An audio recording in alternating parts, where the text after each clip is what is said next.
TCS भाड़ में जाए, एडिक्विटी भाड़ में जाए। हमें फ्री एंड फेयर चाहिए एक एग्जाम सिस्टम। बच्चे पकोड़े नहीं तलेंगे ग्रेजुएशन के बाद, बच्चों को एक नौकरी चाहिए।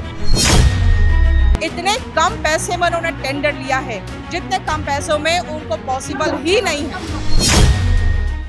किस तरह से आप देखते हैं इस प्रोटेस्ट को? आज क्या जरूरत पड़ी इतने बड़े प्रोटेस्ट की? आज छात्र आए हुए हैं। देखिए बात क्या है ना, मुद्दा एक हो तो बताए।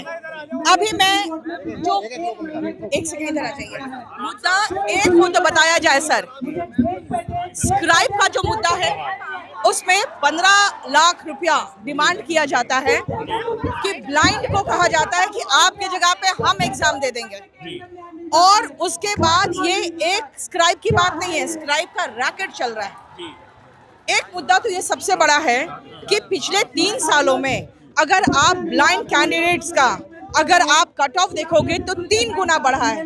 ऐसा क्या उसके 4 आंखें हो गई है कि 3 गुना बढ़ गया है? मैम इससे पहले भी जब आपने उस समय डिटेन किया गया था कई छात्रों को। देखिए उस समय हम लोग को डिटेन किया गया था और ये मुद्दा उस समय बहुत बड़ा हुआ क्योंकि हम लोग नहीं चाहते थे कि बच्चे आए, क्योंकि बच्चे पूरे देश से आते हैं।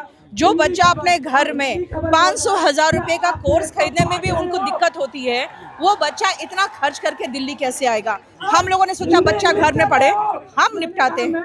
लेकिन हम लोगों को सीधा पकड़ के बसों में ठूस कर पूरे दिन भर परेशान किया गया, ये पूरे देश ने देखा। अब जब बच्चे आ गए हैं तो बच्चों के हर मुद्दे उठाए जाएंगे, हर मुद्दा उठेगा और हर मुद्दे का जवाब चाहिए। अच्छा, सरकार कहाँ पर आपको साथ नहीं दे रही? सरकार से क्या डिमांड है? सरकार देखिए सरकार से सबसे पहला डिमांड है कि जो एडिक्विटी, जिसके पास अपना एक सेंटर नहीं है, सारे सेंटर में फर्जीवाड़ा चल रहा है, वो सेंटर्स जब नहीं है उनके पास तो ये सारे सेंटर में रिमोट एक्सेस लेके वो फर्जीवाड़ा करेंगे, क्योंकि वो इतने कम पैसे में उन्होंने टेंडर लिया है, जितने कम पैसों में उनको पॉसिबल ही नहीं है। टीसीएस ने उससे डबल पे टेंडर का अपना कोट किया था।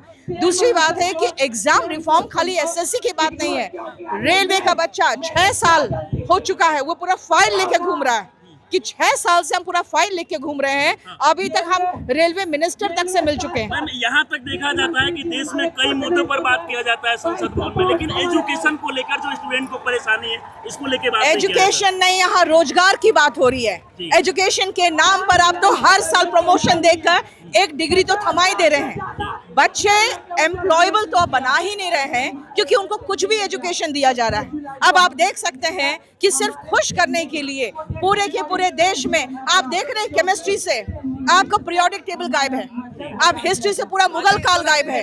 आप क्या सबको खाली हिंदू मुस्लिम नहीं ना कर सकते हैं? आप उनको जो एजुकेशन दे रहे हैं उसके बाद उनको एक रोजगार भी तो देना है। बच्चे पकोड़े नहीं तलेंगे ग्रेजुएशन के बाद, बच्चों को एक नौकरी चाहिए। और जो एक middle class, lower middle class family के बच्चे हैं वो क्या करेंगे? उनका स्टार्टअप का मतलब क्या होता है? ठेला और रिक्शा। भाई ठेला अगर लगाना है तो किसी को पढ़ने की जरूरत ही नहीं है, वो पकौड़े बेच लेगा 6-7 क्लास पढ़ के। लेकिन जब वो ग्रेजुएशन कर रहा है और मेहनत कर रहा है और आपसे भीख नहीं मांग रहा है, वो एक सरकारी नौकरी भीख में नहीं मांग रहा, तो कम से कम उसको मौका तो देंगे आप, फ्री एंड फेयर मौका देंगे ना।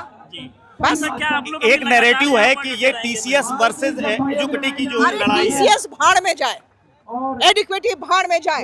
हमें फ्री एंड फेयर चाहिए एक एग्जाम सिस्टम जिसमें बच्चों को अपनी काबिलियत दिखाने का मौका मिले। हमें ना टीसीएस से मतलब है ना एडिक्विटी से मतलब है। हम टीसीएस के समय में भी लड़ाई लड़ रहे थे, उस समय हमारे 4 से 5 मुद्दे थे। अब तो पूरा का पूरा सिस्टम ही डैमेज हो गया। टीसीएस नहीं चाहिए मुझे, लेकिन हमें कोई तो ऐसा चाहिए जिसका एग्जाम सिस्टम प्रॉपर हो। अब तो एक पेन, एक पेंसिल, एक पेपर के लिए लड़ना पड़ रहा है बच्चों को। ये आंदोलन कब तक चलने वाला है? सरकार हमारी मांगे मांगेगी, तब तक तो आंदोलन चलेगा। मैम जो इस पूरे आंदोलन में आई थी और आकर के उन्होंने बच्चों को संबोधित भी किया और कहा है कि सरकार एजुकेशन पे बात करती है लेकिन रोजगार पर बात नहीं करती है। और उन्होंने स्पष्ट तौर पर ये कहा है कि बच्चे जो पढ़ रहे हैं ये पकौड़े नहीं तलेंगे। कैमरा पर्सन बंटी के साथ Kuldeep Dwivedi, one India Hindi. Subscribe to One India and never miss an update. Download the One India app now.